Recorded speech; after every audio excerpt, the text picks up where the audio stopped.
إن الحمد لله نحمده ونستعينه ونستغفره ونعوذ بالله من شرور أنفسنا ومن سيئات أعمالنا.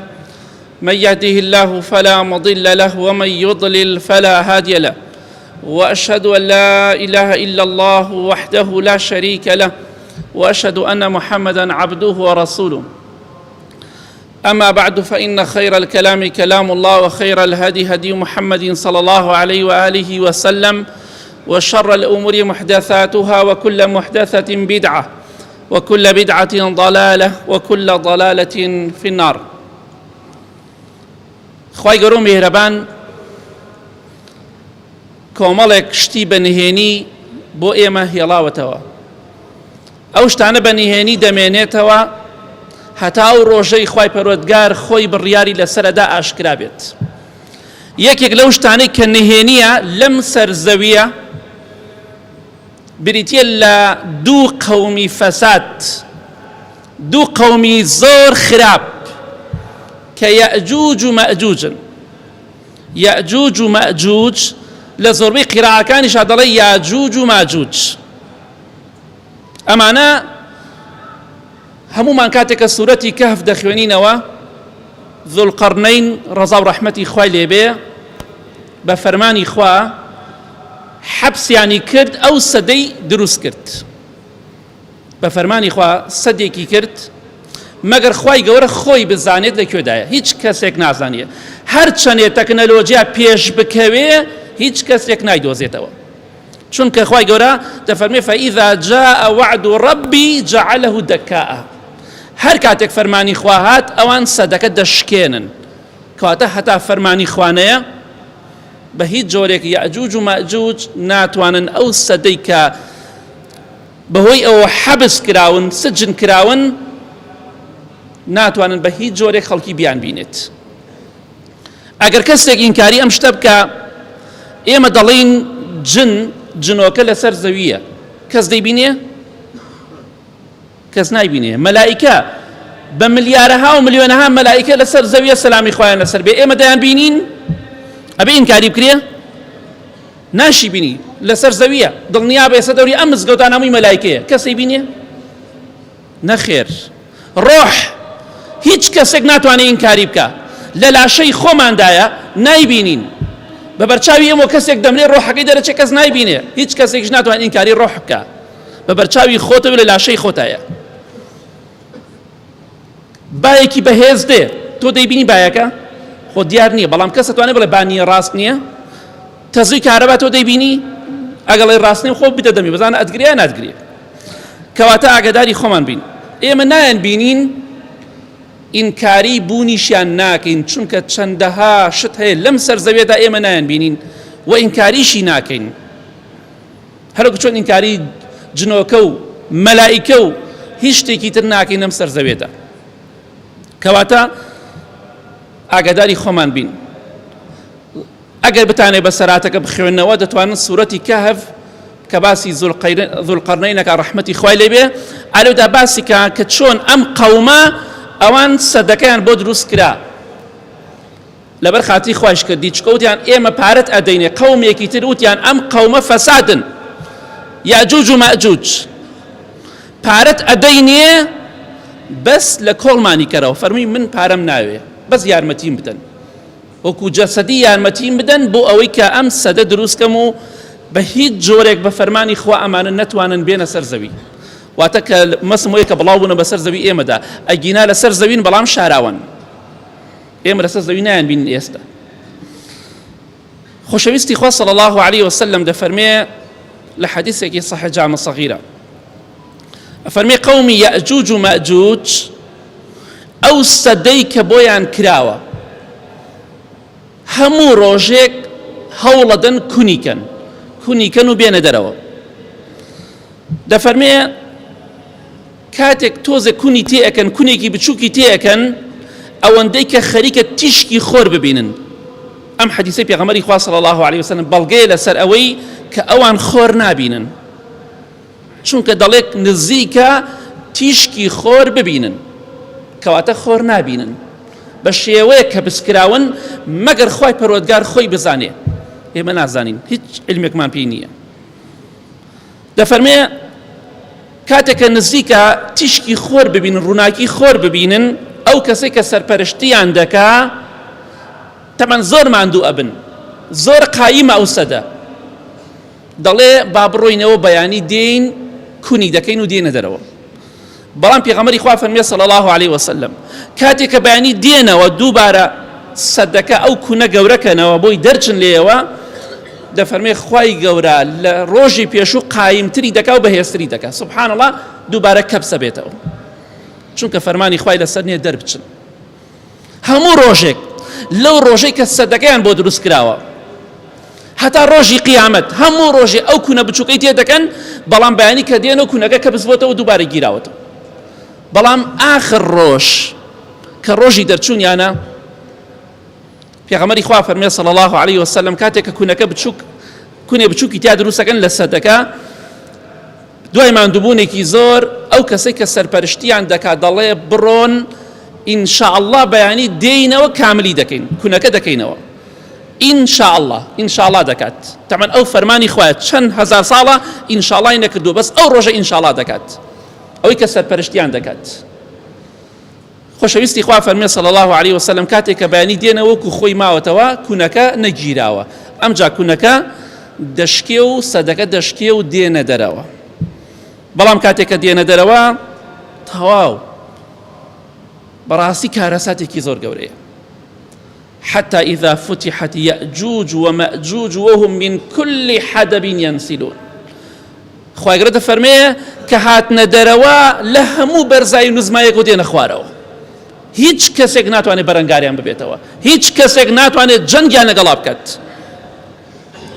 بەڵام چی کاتێک ڕۆدا خۆشەویستی خوا صلی الله عليه وسلم لە حەدیثێکی صحیح مسلمدا دەفەرمێ دوای ئەوەی کە عیسا پێغەمبەر صلی الله عليه وسلم ئەمە لە صحیح مسلمدایە بە فەرمانی خوا دەجال دەکوژێ بە ڕمێک بەڵام دڵنیا بنەوە کاتێک دەجال دێ بۆ کاتێک یەئجوج و مەئجوج دێ یەک تەکنەلۆژیا لەسەر زەوی نەماوە تەکنەلۆژیا لەسەر زەوی نییە هیچ ئەمەی کە ئەمڕۆ هەیە نییە هەر کاتێک ئەمانە نەما ئەو کاتە نزیکە بێت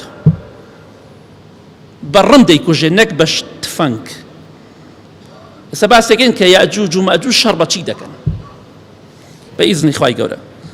کاتێکە دەجال دەکوژرێ مسلمانان دڵخۆش دەبن ئەلحەمدولله ئەم فیتنەیە فیتنە گەورەی سەر زەوی نەما ئالەو کاتە ئاخەری دڵخۆشن دەجال لە ناوچوو خوای گەورە وەحی دەنێرێ بۆ عیسا پێغەمبەر صلی الله عليه وسلم دەفەرمێ ئەی عیسا من کۆمەڵە عەبدێکی خۆم کە یەئجوج و مەئجوجن دەریان دەکەمە دەرەوە لە سەدەکە دەرئەچنە دەرەوە بەڵام جەنگیان لەگەڵان نەکەن چونکە هیچ قەومێک ناتوانێت بەرەنگاریان ببێتەوە ئەوەندە زۆرن ئەوەندە خراپن ئەوەندە دڕندن بڕۆن هیچ کەسێک ناتوانێت بەڕووڕوویان بێتەوە نەکەن جەنگیان لەگەڵا بکەن. خوای گەورە ڕێگریەکە لە عیسا پێغەمبەر صلی الله عليه وسلم لەگەڵ هاواڵەکانیدا مسلماناندا دەفەرمێ بەرەوڕوویان نەبنەوە چونکە ئێوە چاری ئەوان ناکەن هیچ کەسێک چاریان ناکات. بۆیە پێغەمبەری خوا فەرمێ صلی الله عليه وسلم خوای گەورە وەحی بۆ دەنێرێ دەفەرمێ ئەی عیسا سەلامی خوای لەسەر بێ لەگەڵ مسلمانەکان و هاوڵەکاندا بڕۆن بۆ کێوی توور لەوێ خۆتان حەشار بدەن وەکو قەڵایەک خوا لەوێ دەتان پارێزێ بە هیچ جۆرێک لەناو ئاوەدانیان مەمێنن چونکە ئەوانە بگەن بە هەر کەسەی کوژن ئەوەندە زۆرن. پێغەمبەری خوا صلی الله عليه وسلم دەفەرمێ لە هەموو شوێنێک و دێنە خوارەوە سەیریکە سبحان الله بحیرەیەکەیە دەریاچەیەکەی ناوی تەبەریە لە حدودی ئەردەن و فەلەستینە زۆر گەورەیە. ئەزانین مەساحەکەی چەندێکە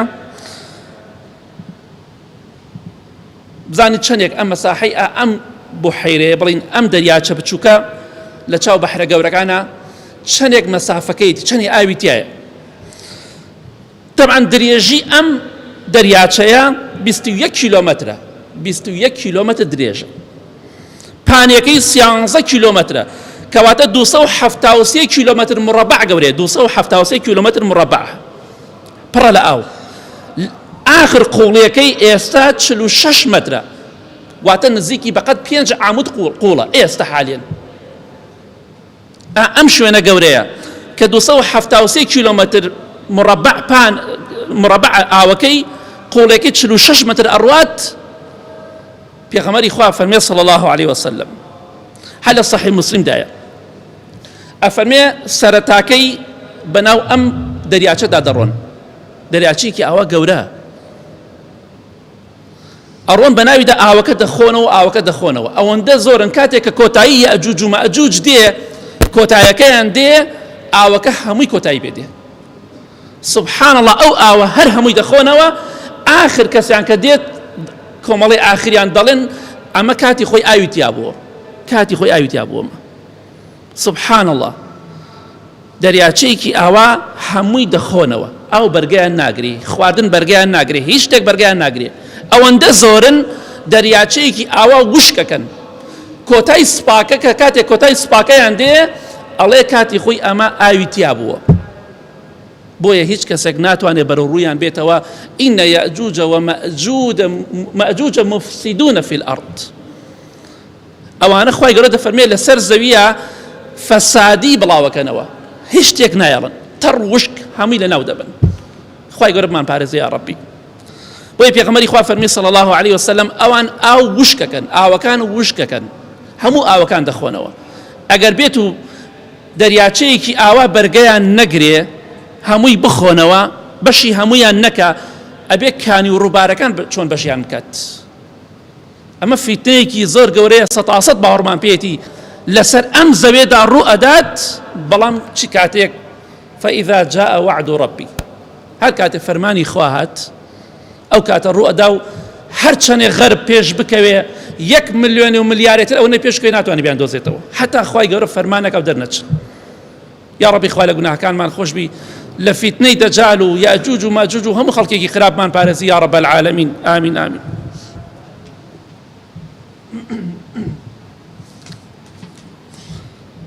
الحمد لله والصلاة والسلام على رسول الله وعلى آله وصحبه ومن والاه. لحديثك صحيح مسلم ده هاتوا خوشويستي خوا صلى الله عليه وسلم ده فرمي عيسى پیغمبر صلى الله عليه وسلم لقل هاولكاني مسلمان كان ده لكيوي طور حسر دبن چونکە ناتوانن بێنە خوارەوە، ناتوانن هیچ شوێنێک بکەن، چونکە یاجوج و ماجوج هەر کەسێ بێتە بەردەمیان ئەیکوژن. هیچ کەسێکیش خوای گەورە فەرمی ناتوانێت بەرە ڕوویان بێتەوە. ئەوەندە ژمارەیان زۆرە. بەڵێ عیسا پێغەمبەر صلی الله علیه وسلم لەگەڵ هاوڵەکان و سەحابەکان و هاوڵەکانیدا بەڕاستی حەساریان لەسەرە، برسیان دەبێ، ماندوو دەبن. ئەمجا عیسا پێغەمبەر صلی الله عليه وسلم بە فەرمانی خوا دوعا دەکات، لەگەڵ هاوڵەکانیدا دوعا دەکەن خوای گەورە ئەم قەومە لەناو بەرێت، چونکە ئەمانە هیچیان نەیەڵە. خوای گەورە کرمێکیان بۆ نێرێ، کرم بۆ یاجوج و ماجوج، کرمێکیان بۆ ئەنێرێ ئەدا لە ملیان.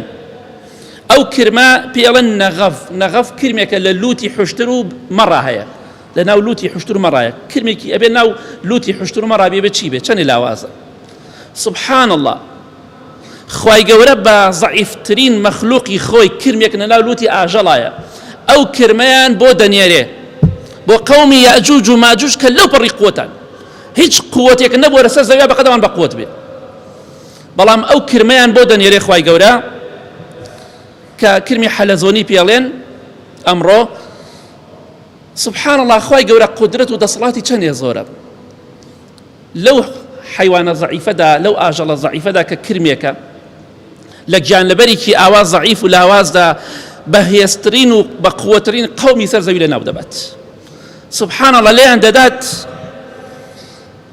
چۆن دەڵێ یعنی ئینسان چەندێک بزانێت لاوازە، بەرگەی بەکتریا ناگرین، بەرگەی ڤایرۆسێ ناگرین. ئەو تا قەومی یاجوج و ماجوج خوای گەورە بە کرم لە ناویانە بات. نەمرود ئەیوو من خوام، خوای گەورە بە مێشولە لە ناوی برد. بۆیە خوای گەورە بەڵای زۆرە، ئینسان لوتی بەرز نەبێ، لە خۆی بایی نەبێ. خۆشەویستی خوا فەرمێ صلی الله عليه وسلم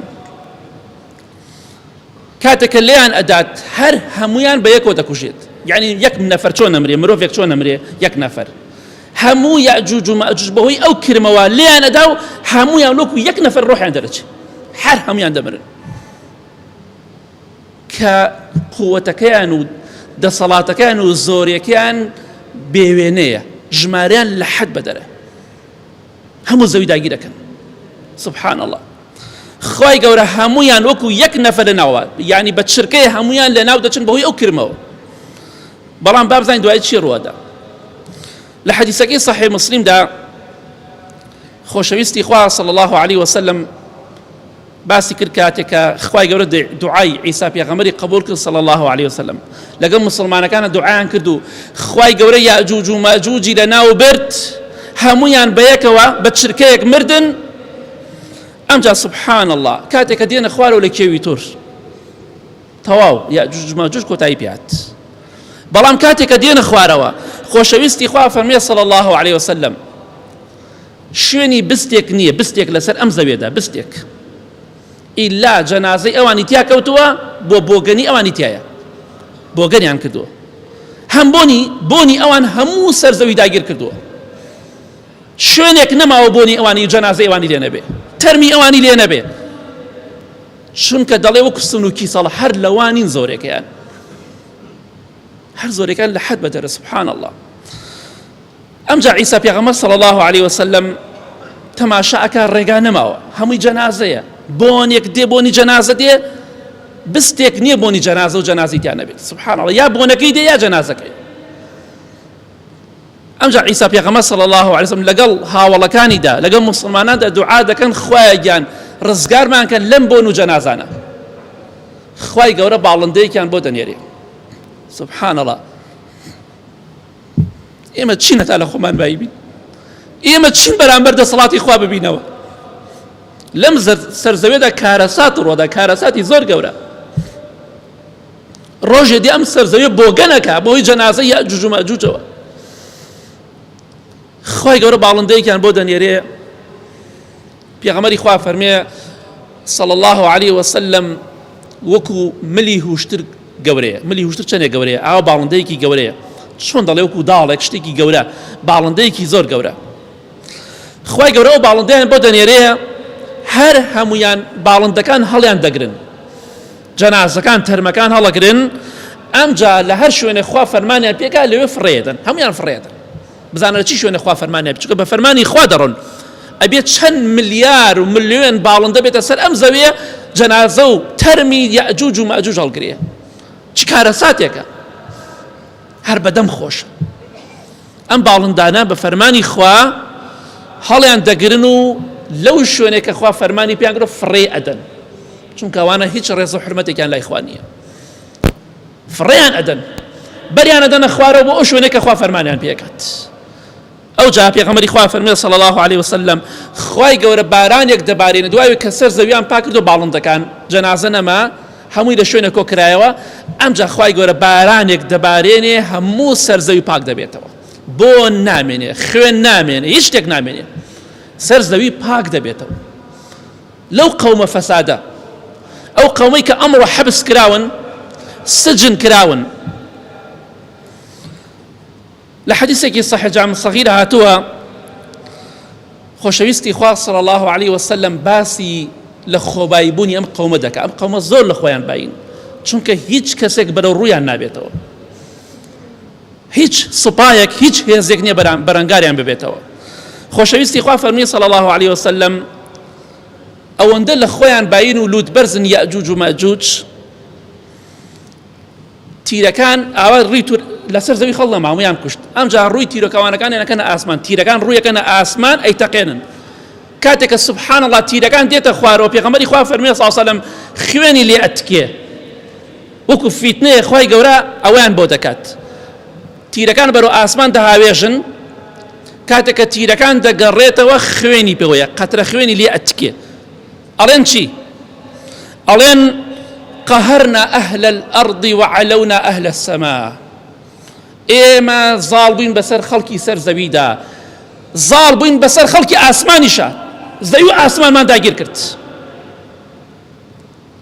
کاتێم قسەیە دەکەن خی گەورە ئەو بەڵیان بۆ دەنێرێ بە کرمێکی لاواز بە نەغافێک کرمێکی لاواز کە لە لوتی هوشتر و مەڕدایە ئابە و کرما هەمویان لە ناو دەبات ئەوەندە بێباوەڕ و کافر و بێدینن ئەڵێن زاڵبووین بەسەر ئاهلی ئاسمانیشە ئەو تا تیرەکانمان دەهاوێژین دەیدەین لە خەڵکی ئاسمان و دەیان ئەوانیشمان کوشت ئەوانیشمان کوشت سبحان الله وا دەزانن خەڵکیان لە ئاسمان کوشت و نازانمە فیتنەیەکە خی گەورە تاقییان دەکاتەوە کەواتە ئەم حەدیسەی پێغەمبەری خوا صلى الله عليه وسلم بەڵگەیە لەسەر ئەوەی لە کاتی یەئجوج و مەئجوج و دەجالە تەکنەلۆژیا نامێنێ تەیارە دەبابە مەدفەعی تفەنگ دەمانچە یەک شتێک نامێنەمانە چونکە ئەمان بە تیر شەڕەکەن بەڕم شەڕەکەن دەجال بەڕم دەکوژرێ ئەمانیش تیر دەهاوێژن بەرەو ئاسمان کەواتە تفەنگیان پێ نییە